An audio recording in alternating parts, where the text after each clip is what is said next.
Good morning, everyone. I was going to say good morning, Peter, but he is not still here. Good morning and good day, everyone. My name is Vera Kostenko-Kuznetsova. I represent USA Transformation Communications activity today, and we are going to have an interesting conversation with Peter Pomerantsev about his recent study, and I hope he is with us on the call today. Hi, Peter. Good morning. That might good afternoon. go ahead. Okay, that my good morning was for you because it's really early morning, and thank you for being today with us here virtually. It's actually a really nice day in Ukraine, and today here at Creative Ukraine Forum, we are talking about the rebooting of creative industries in Ukraine during the pandemic. I would love to say after pandemic, but unfortunately it's still not over.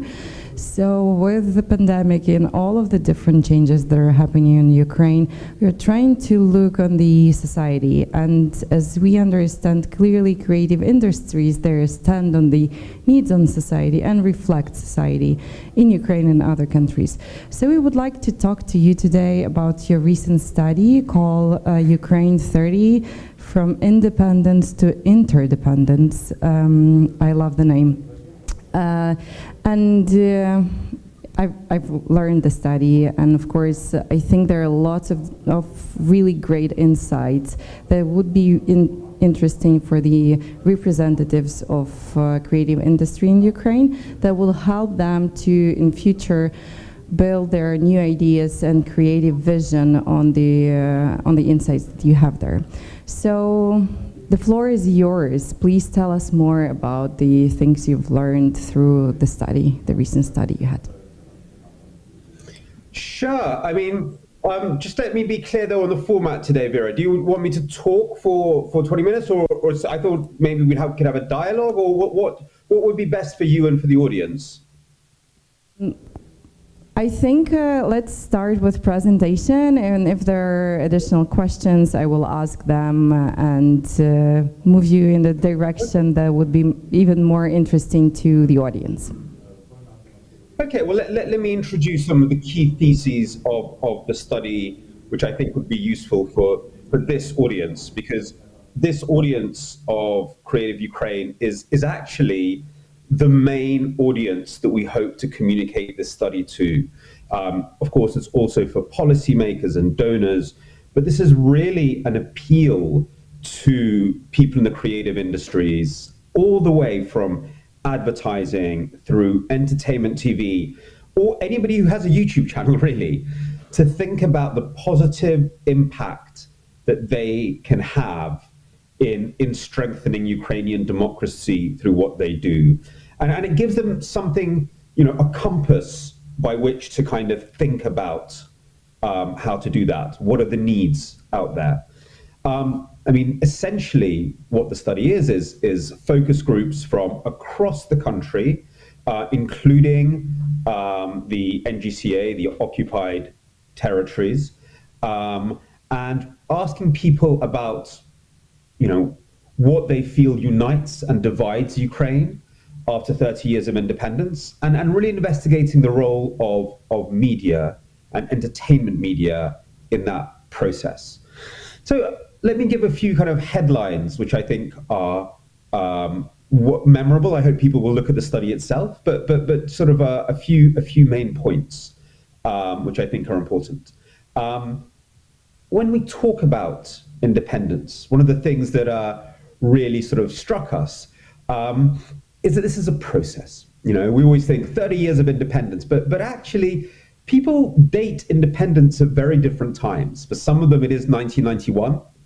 For some of them said, I've only started feeling that Ukraine is independent and a real nation since 2014 and the war. For other people, it's still going on. They say we're becoming independent. So I think it's very important to see independence as a process, and a process where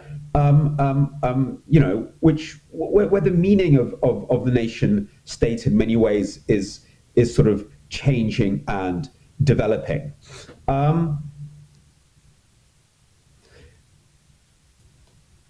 we were very interested in this question of how divided and united are Ukrainians. There's a cliche, I think a very outdated cliche, but it still exists between, I don't know, a Ukraine divided by, I don't know, East and West. We do see in sociology and polling that Ukrainians are still divided around, for example, the Orange Revolution.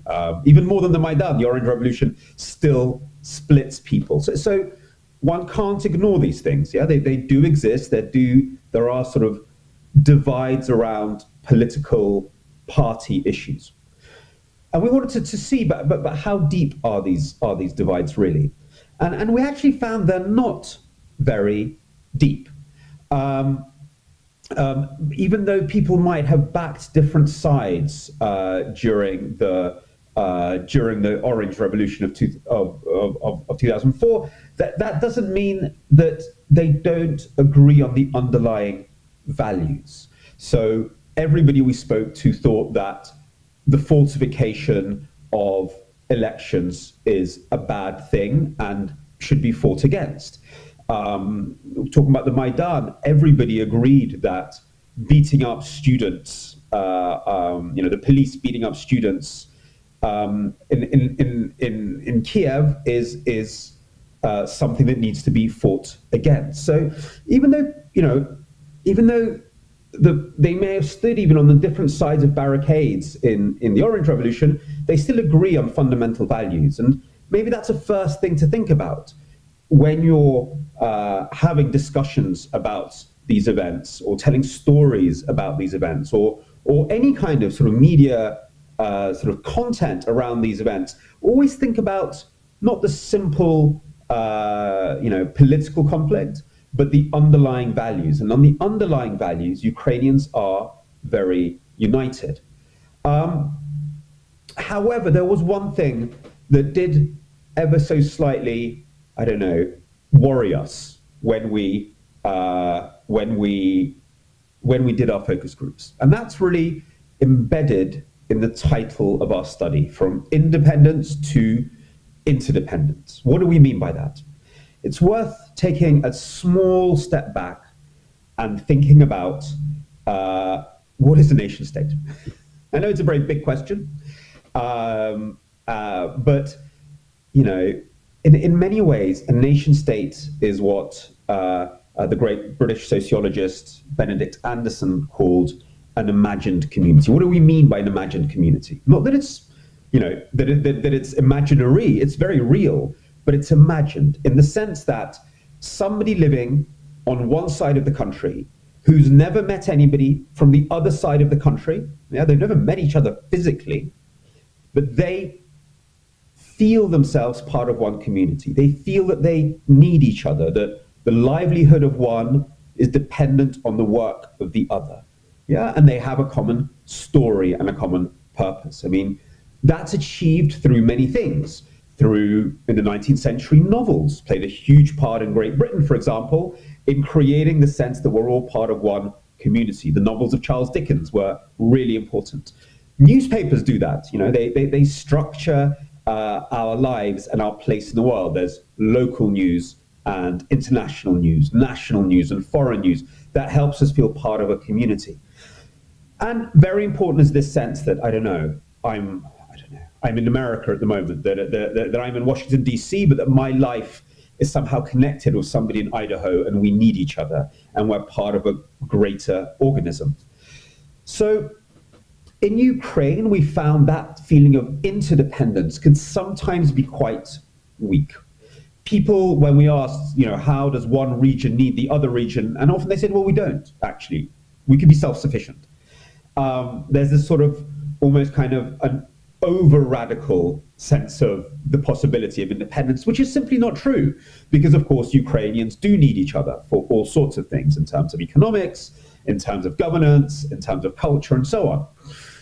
And I wonder if there is a stronger role for media to play, because this is really about the media. This is the main role media plays in nation building, in strengthening this interdependence.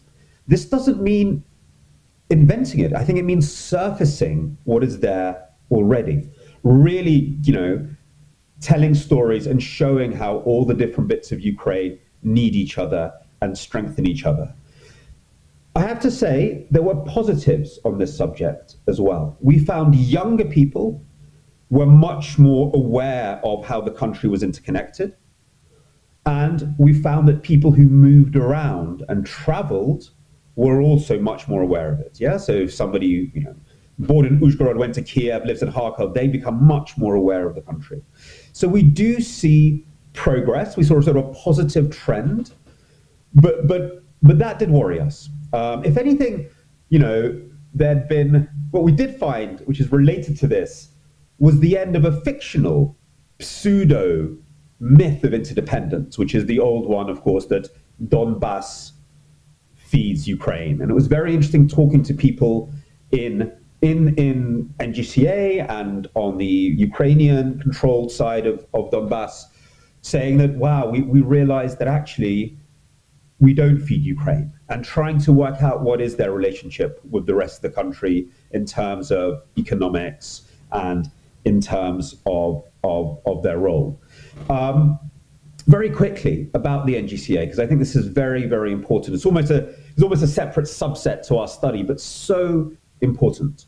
Look, research in the NGCA is very, very hard for very obvious reasons. There's a certain amount of danger for people who take part in focus groups. It's hard to ask directly about politics. You have to be a little bit more sort of patient and careful. But there really was one motif that repeated between generations in the occupied territories and between city and smaller towns. And to sum it up in one sentence, it is the desire for return to normal. Yeah? People saw 2014 as a traumatic event, and they had nostalgia for pre-2014. And look, identity can be very fluid in this area. We found some people, well, actually, people would move in one conversation between saying, I'm Ukrainian, or I'm Russian, or I'm from DNR. It was a very liquid sense of identity. Nothing had solidified. They would use the word nash. In one moment, nash was the Ukrainian football team. The next moment, nash was something to do with the Russian state. The next minute, nash just meant something very local. So it was very, very liquid. It was very, very fluid. But they all shared the sense of a desire for normalcy. And I think as we think about media that will broadcast to the NGCA, or online campaigns, or any kind of communication to the NGCA, it's very important to keep this in mind. And look, something that unites all Ukrainians, NGCA, Lviv, Kiev, doesn't matter where, is pop culture, is entertainment TV. People get hard and often, frankly, boring to talk about politics. The moment people come alive is when they started talking about the pop culture they grew up with in the 1990s, Muskie Show, or pop songs, or what they wore, that kind of everyday culture in the broader sense, yeah? Not just high culture, but culture from the clothes we wear, to the food we eat, to the songs we listen to. That is what brings people together, mass culture, popular culture. And you really could not tell where somebody was from, whether they were from NGCA, from a big city, a small village, when they started talking about this. So the role, the responsibility of mass culture is so much bigger than, frankly, political communication. And I just really hope that our study can help inspire people who are making sitcoms, who are making comedy shows, who are making even advertising campaigns. People remember ads. Ads have this huge role to play in uniting us as a country. I really just hope that they understand their role, that especially at such an important time in Ukraine, their role has to be bigger than just profits and just making money. And I also hope they can be incentivized to really fulfill their social role. But it's not an accident that a prime time TV star is the president of Ukraine. That stuff is very, very, very important to people, and it's not enough for Ukraine to have a few brilliant intellectual highbrow media. When Benedict Anderson talked about the nation states and what is a strong nation state, he talks about mass culture. In Britain, the BBC plays a role of mass culture. People, I think in Ukraine, think the BBC is about the news. No one cares about the news, yeah? It's the 7 p.m. entertainment show that brought the country together. It's the big historical drama that brought the country together. It's Dancing on Ice that brings Britain together. And that's so important. It's very important, though, as we think about this, yeah? How can sort of mass culture win trust, yeah? To win trust and, overcome the cynicism that so many studies show Ukrainians feel. And there are focus groups showed again, but we all know this. Ukraine is a country full of very, very, very cynical audiences, and look, frankly, for very good reason.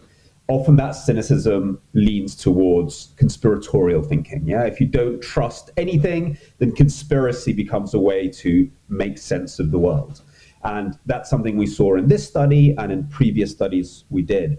So overcoming barriers to trust is the great challenge we all face. And how does one do that?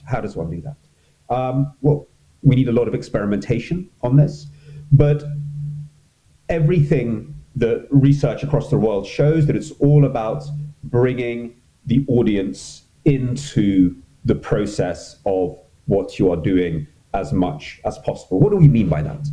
If you're doing news, it might mean going out to audiences and populations and finding out what they care about, allowing them to help set the news agenda, be responsive to what they want you to be focusing on. Yeah, don't let the politicians set the agenda, yeah, but go out into communities, whether literally go out on foot or bring people into the news studios or do online engagement that will help you understand what people care about and be responsive to them, and let them feel that they are part of the process of creating news. Well, that's news, and that's very important. And we do have experiments across the world on how to do that. But I think it could also be true for entertainment genres as well. Going out to people, finding out what their stories are. They can never be co-creators. It's too professionalized a discipline for people to become producers, but really finding out what are the themes that people care about, the dramas that they face, and giving them the sense that their lives are reflected on screen. That's what we heard over and over and over again, that people didn't feel that their lives and their experiences were reflected on TV. And they need to be, especially in places that feel very forgotten, like the NGCA or right along the contact line in the grey zone. People don't feel that they are heard and they don't feel their stories are told. And it's up to storytellers to do that. I'll stop there and maybe take some questions, because I know that was a lot of stuff I just talked about. Thanks, Peter. You actually covered most of my questions, to be true. I just wanted to ask, as we are here on this forum, and actually lots of content creators and people from creative industries are here.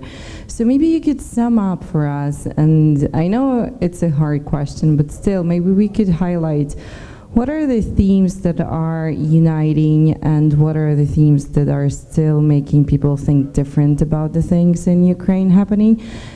Yeah, let's start with this one. I'll ask another one later. So look, it's completely normal for people to be divided on different issues, whether they're, issues around, the geopolitical future of Ukraine. It's absolutely normal for a society to have different ideas. There's nothing. A democracy will have a pluralism of opinion. That's not unhealthy in any way at all. In anything that speaks of a strong country where people are independent-minded. Sometimes I feel what in Ukraine we need to think about is not just attitudes, but behaviors. And here we found that Ukrainians are very united. What do we mean by that? Something that we found in lots and lots of research we've done in Ukraine is that actually Ukrainians are incredibly tolerant. They're incredibly good at socializing and fitting themselves to other people's opinions and being respectful for that. So, for example, we did a lot of research into historical issues before, and take something like Bandera or all this the history of what's Soviet statues, for example. And we had people from Western Ukraine saying, look, we understand why people are attached to these Soviet statues. Probably we have to deal with this in kind of maybe a softer way in our discussions about how to replace Soviet symbolism. So even though the political language around these things can be very, very aggressive, when you listen to people, they're incredibly socialized, incredibly tolerant, incredibly understanding that there are different opinions. Now, let me contrast that to my country, Britain. When we do focus groups in Britain, people on different sides of the Brexit divide, Remain and the Brexit camp, are very aggressive. Especially a year ago, I mean, focus groups were almost violent. They felt very, very, very tense. People were so embedded in these identities, incredibly aggressive. We find the opposite in Ukraine. People are very soft, very tolerant, very socialized. And that makes sense. If you think about Ukrainian cities, even like, a small city like Chernivtsi, through to a big one like Kharkov, these have always, for hundreds of years, been, places with different nationalities and different religions, and people have learned to be very, very adaptive, and bloods have mixed, and languages have, inspired each other in many ways, and culture has as well. And so there's this incredibly rich sort of, I think, history and historical tradition of tolerance in Ukraine. Now, how does that relate to what we're talking about? How does that relate to media and media inputs? How can we model that further? How can we do sitcoms or even debating shows which reflect this openness and tolerance? Because often I watch Ukrainian TV and I enjoy the debating shows, but they're based around this very, very, low-level style of aggressive debate, which is fine. That's an entertainment genre. I don't want to ban it, but I wonder whether we can also try something new. So next time Mr. Schuster or one of his talented colleagues run a debating show, instead of just getting people to, attack each other in this reality show format, let's do something else. Let's say, okay, here is a policy issue that you guys need to solve together. Show us how you will solve it, and show us how you will persuade other people in the Rada to agree with you. Yeah, show us your talent for negotiation and for building consensus. That's also a game. That's also interesting. That's also very engaging. And I think that would also be appealing in its own way, because it reflects the way a lot of Ukrainians live and get by. Thanks. I do have one more thing. It's about trust. And we always say in Ukraine there is a really low trust towards authorities, state, media. But on the other hand, they're finding relief in Ukrainians are finding relief in culture and entertainment. So from your perspective, and we're talking about trust to media and authorities for ages, I feel like that. Do you think there is a need in bringing that trust back? And how do you think that could be done? And do media have to do something differently now? So if I think about the vision for Ukrainian media going forward, But also, look, we have to say this is happening in all countries. I think in Ukraine it's more extreme, and in Ukraine it's an existential threat because of the war, because of Russia's invasion and continuing information aggression. But look, I'm in America at the moment, and here we have huge issues with trust in media and trust to authorities. So we're talking about a global crisis here. And I do think both media and government have to do things differently. And look, I don't know, Vera, I don't know if anybody of you or any of your audience today have ever had to work in a big corporation and have had to do sort of weekend trainings with your business. And they'll send you away for the weekend to do team building and trust building. And you always have to play these awful games, or you have to do things together, like, I don't know, build a tree house together or play a game together. But even though these things are often very embarrassing, the idea is right. People build trust when they're doing things together. So it's, again, coming back to this question of interdependence. And that's when trust happens. Trust doesn't happen magically. Trust happens when people feel involved with each other and they're doing something with each other, and then they start to trust each other. So what does that mean? Let's start with government first. What does that mean for government? Funnily enough, your government has often talked about the desire to have more, government in a smartphone. I don't know what they mean by that specifically. The idea is right. The quickest way that we now have is to use online technology to make people feel that they are part of the process of governance. Now, what does that mean in practice? There's actually a lot of examples across the world. For example, municipal budget making. So the local town community gets to use an online app that will give them the right to take part in voting and deciding how the municipal budget is decided. Yeah, so you play a role in municipal budget making. Now, and we heard this over and over and over again in the focus groups, that people saw one of the great advantages of independence is that power returns to them. Yeah, so power returns from Moscow to Kiev and from Kiev to people. Now, this is a very tricky process. It's not easy. There's a bad way of doing this, which would be, I think, non-stop referendums and everything, which would just lead to chaos. But to get people involved in everything from, deciding how to fix their local roads and having a voice in it, to the budget, to maybe some historical issues. Maybe we can use, online governance to think about what statue we want to put up in our town to commemorate its many complex histories. So getting people involved in that way. And also, I think media, we've talked a little bit about the future of engagement journalists, bringing people into the newsrooms, making people feel that their lives are reflected, letting them help set the agenda. So to empower them in the actual process of news production. So that's, all those things are very, very important, and I think practical and doable.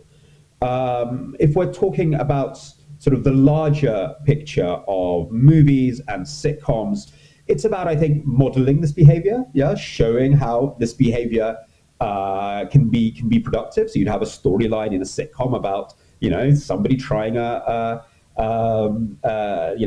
build trust in a community. Okay, that wasn't I'm not trying to do the work of script writers, but the idea was you'd bring those stories into dramatic, into dramas and into sitcoms and into soap operas.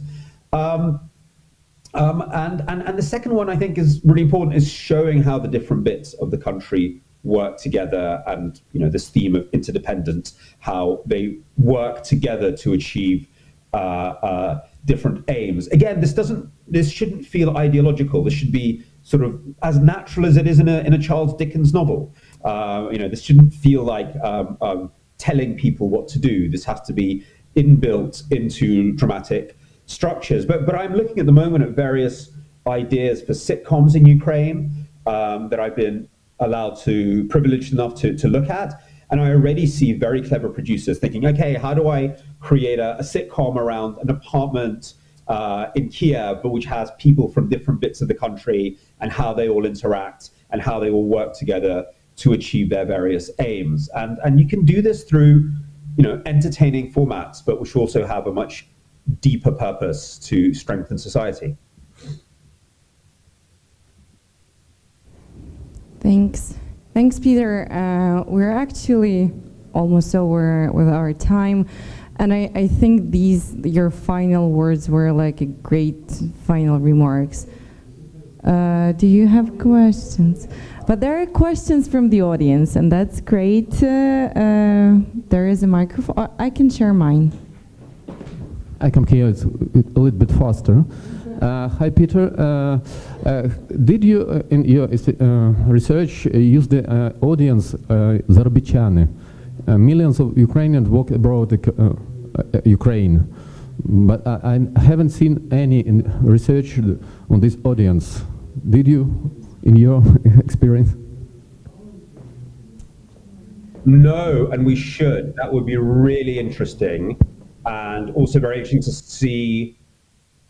see to what extent. I haven't seen any interesting research into that audience generally, even without how they watch TV. It'd be very interesting how they watch TV, by the way, and what they watch, but also I haven't seen very many studies on them generally. And should we include Russia in those studies? There's a lot of Ukrainians in Russia, and so I think that's very, very interesting, and be very interesting to look at the feedback loop of of information and ideas and culture. So that would be fascinating. So that's a great idea. Let's do that next. That's a very, very good idea. Thank you. Yeah, true. I've never heard about these kind of studies. And that's actually a huge part of culture and huge part of the identity of Ukrainians. So we definitely have to look into that. Something that comes up a lot, by the way, is people's fear of brain drain, especially young people. Very, very worried that so much of their generation is leaving, and should they leave? And they're very concerned with questions like, if you leave, are you still a patriot? Or I remember one person even we asked somebody, what does it mean to be Ukrainian? It's like somebody who left and came back. That's the most Ukrainian thing you can do. So there is definitely a younger generation that is so concerned with this. I don't know if that was very high, during, right after the war, when maybe a lot of people were thinking about, the survival of the state. I don't know if that's calmed down again now that the economic situation has stabilized, but there was definitely a moment there when it was a very, very sharp feeling for a lot of young people. Yeah, and the other wave actually was after the Revolution of Dignity, and during it was like, I know, from my generation, there was a huge leak of people. So thank you, Peter, and thanks everyone for this really nice and interesting conversation. I invite everyone to have a look on the study. It's online, and I hope the organizers will share a link. So you can read more, you can go deeper into the study, and I hope have some of the insights for your next creative ideas. Thank you.